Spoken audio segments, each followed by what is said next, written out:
the cosmic parable of consciousness and responsibility. Jesus, in narrating the parable of the murderous vine growers, revealed a profound truth about the spiritual evolution of humanity. The owner of the vineyard symbolizes God, the vineyard, the world, the vine growers, the men responsible for the administration of divine goods, and the servants and the Son sent, the prophets and Christ himself, who came to remind men of their moral mission. The parable shows that the earth has been entrusted to humanity for the cultivation of good, love, and wisdom. We are cooperators in the divine work, called to transform the raw soil of ignorance into a fertile field of virtues. However, throughout the centuries, many have rejected the messages of light, pursuing and destroying the messengers of truth. Thus, Jesus concludes that the owner of the vineyard will withdraw his trust from the unfaithful vine growers and give it to others who will bear fruit in their time. In the spiritual and scientific context, this parable is also a metaphor about the evolution of consciousness.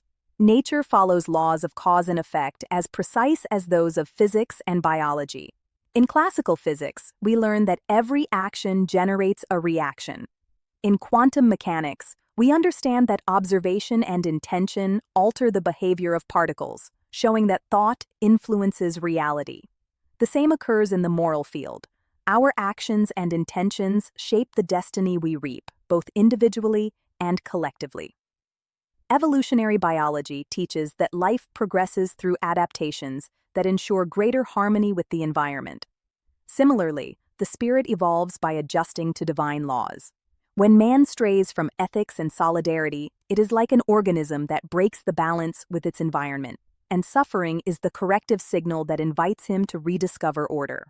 Neuroscience confirms that compassion, empathy, and a sense of justice are not just moral virtues, but complex biological functions.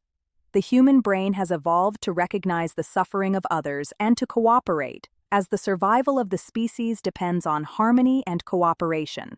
The parable, therefore, speaks not only of faith, but also of spiritual biology. Human consciousness matures as it learns to respect life and others as an extension of itself. Kardec explains that Spiritism is the new vine entrusted to humanity.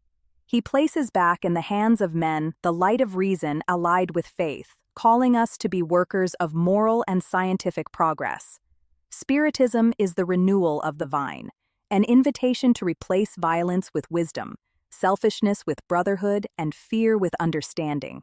And when we finally understand that the universe is a web of interconnections where every thought vibrates and resonates, we will grasp the true message of this parable. We are all vintners in the field of creation, and every fruit we cultivate, good or bad, inevitably returns to us according to the law of love and justice. May we therefore be worthy of the new vineyard that has been entrusted to us, that of awakened consciousness, enlightened reason, and a loving heart. And if this message touches your soul, share it. For every gesture of light is a seed planted in the eternal vineyard of the Spirit.